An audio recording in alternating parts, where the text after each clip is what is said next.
Hey, welcome to my channel. This is the Carnivore Curmudgeon, and if I need to introduce myself, I will let you know I am a real carnivore, but I am not a real curmudgeon mostly. Coming this week with a very easy, very tasty recipe, easy carnivore Scotch eggs. All you need is just a couple of ingredients to make these. They're handy, they are great for snacking, they're great for taking on the go, taking to work and warming up later. They're just an all-around good, nutritious meal or snack. And all you need for this is a bowl and a pound of ground beef, some garlic, which you can sprinkle on liberally or minimally, or you don't even have to use it at all. Onion powder, same. Some salt, I prefer the Redmond's real salt, but any salt will do. And some black pepper. I like to grind mine in, but you can use it pre-ground, of course. And then just give this a really good mix. And one of the things that will make this easier to work with is to leave it out for about an hour before you start this process. It'll be softer and tackier, and it'll hold together just a little bit better. Just put it on a plate and start working with it, flattening it out like you're going to make a great big thin hamburger patty.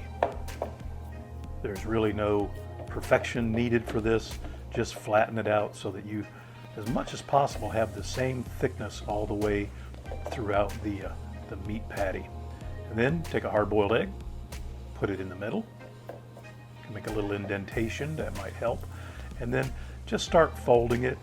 And again, there's no way to screw this up, because if it gets bare in one spot, you just fill it in with a little bit more of the ground meat and work it around until you have essentially what amounts to a great big meatball. There just happens to be a hard-boiled egg hidden in the middle. And I should have mentioned that this amount of ground beef will make about 4 of these Scotch eggs.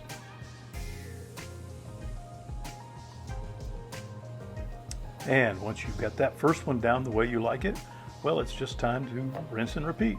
Make another, like I said, up to about 4 if you want to make that many. I just made 2 in this particular setting and headed for the air fryer. Now I'm going to preheat this air fryer to 400 degrees for several minutes to make sure that it's already up to temperature before I put these eggs in. And of course, if you're making them in the air fryer, you have circulation all the way around. But you can make these in the oven. I would just recommend that if you do, you put them on a wire rack so air can go underneath them. You want all of the fat to drip off so these hold together when you are ready to eat them.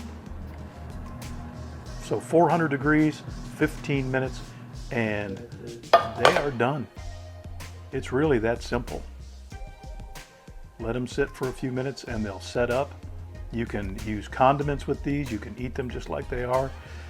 It really, like I said at the beginning, it really does make a nice snack. They're just an easy throw in a Ziploc bag and carry them in the car, or carry them to work, or carry them to the park.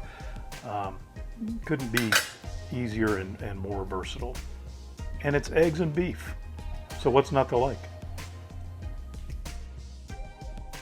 I like mine with a little dab of mustard, or maybe a little homemade mayonnaise. But if you haven't made these before, and especially if you're challenged with making hard-boiled eggs, check out my other video on how to make perfect hard-boiled eggs every time. And if you get a chance to make these, let me know. I'd love to know how they turned out. Thanks for watching. See you next time.